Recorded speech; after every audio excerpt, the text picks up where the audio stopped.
तात्या टोपे का जन्म 1814 में महाराष्ट्र के नासिक जिले के येवला ग्राम में हुआ था। उनका वास्तविक नाम रामचंद्र पांडुरंग येवलकर था। उनके पिता पांडुरंग राव भट्ट पेशवा बाजीराव द्वितीय के बेहद करीबी थे। पेशवा ने रामचंद्र को रत्नों से जड़ी एक बेशकीमती टोपी भेंट की थी, जिसे पहनने के कारण उनका नाम तात्या टोपे पड़ गया।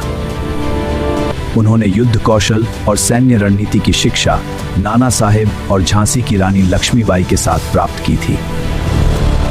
तात्या टोपे की सबसे बड़ी विशेषता उनकी छापामार या गुरिल्ला युद्ध नीति थी।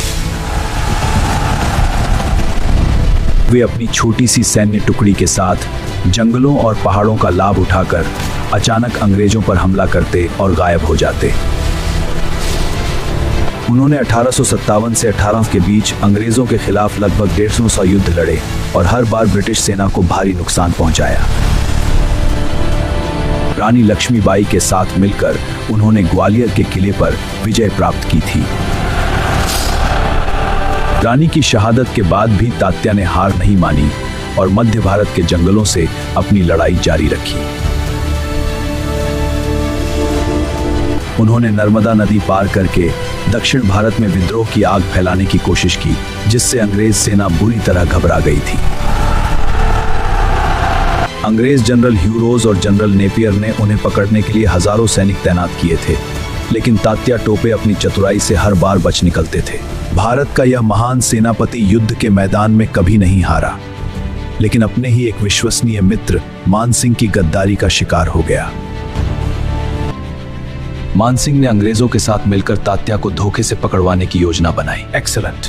Your betrayal will end this rebellion. सब तैयार है। 7 अप्रैल 1849 को जब तात्या टोपे मध्य प्रदेश के पाड़ोन के जंगलों में विश्राम कर रहे थे, तब सोते समय उन्हें बंदी बना लिया गया। अंग्रेजों ने उन पर राजद्रोह का मुकदमा चलाया, जिसका उत्तर देते हुए तात्या ने गर्व से कहा कि उन्होंने जो कुछ भी किया वह अपनी मातृभूमि की आजादी के लिए किया। 18 अप्रैल 1819 को शिवपुरी के मैदान में तात्या टोपे को फांसी दी गई। फांसी के फंदे पर चढ़ने से पहले उनके चेहरे पर कोई शिकन नहीं थी। तात्या टोपे का बलिदान भारतीय इतिहास की एक ऐसी घटना है जिसने यह साबित कर दिया कि बिना किसी बड़े राज्य शासन के भी एक व्यक्ति अपनी इच्छा शक्ति और रणनीति के बल पर दुनिया की सबसे बड़ी ताकत से लोहा ले सकता है। अगर आपको तात्या टोपे की यह वीरता और बलिदान की कहानी पसंद आई हो तो वीडियो को लाइक करें, चैनल को सब्सक्राइब करें और बेल आइकन दबाना न भूलें।